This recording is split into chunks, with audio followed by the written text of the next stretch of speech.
આજે તો જવું પડ્યું એક ગાડીમાં 3 જણા ને રામ રામ મિત્રો ને મારી સવાર થઈ ગઈ ને આજે તો અમારે જવાનું હતું બહારગામ એટલે બસ આપણી માટે મસ્ત ધોવાઈ ગઈ હતી અને બસ પછી તો હું તૈયાર થઈ ગઈ હતી મામાના ઘરે જઈને અને બસ પછી તો જોઈ લીધા તમે સુરત દાદાને હું તો ચડી ગઈ હતી કામ કરવા માટે કારણ કે જો આપણે ફટાફટ કામ કરીએ તો જ આપણે ફટાફટ કાકાના ઘરે જનોઈમાં પહોંચી શકીએ એ માટે હું તો કરવા માંડી હતી કામ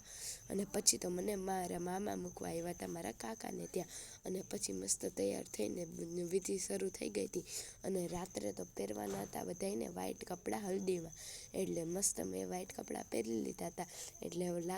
થયું કે હાલો એક બે ફોટા પણ પાડી લો અને ફોટા પાડીને તો થઈ ગઈ હતી રાતમાં તે તૈયાર અને રાત્રે તો પહેર્યા તમે પિંક કપડાં અને પછી ગાયક તો એટલા મસ્ત હતા કે એટલું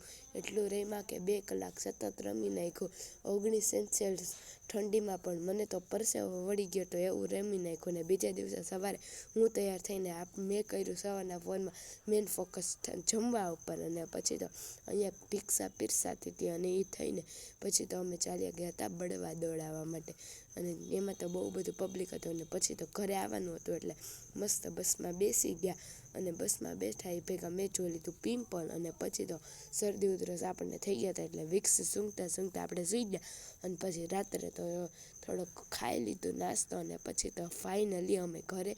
પહોંચી ગયા હતા તો બાય બાય.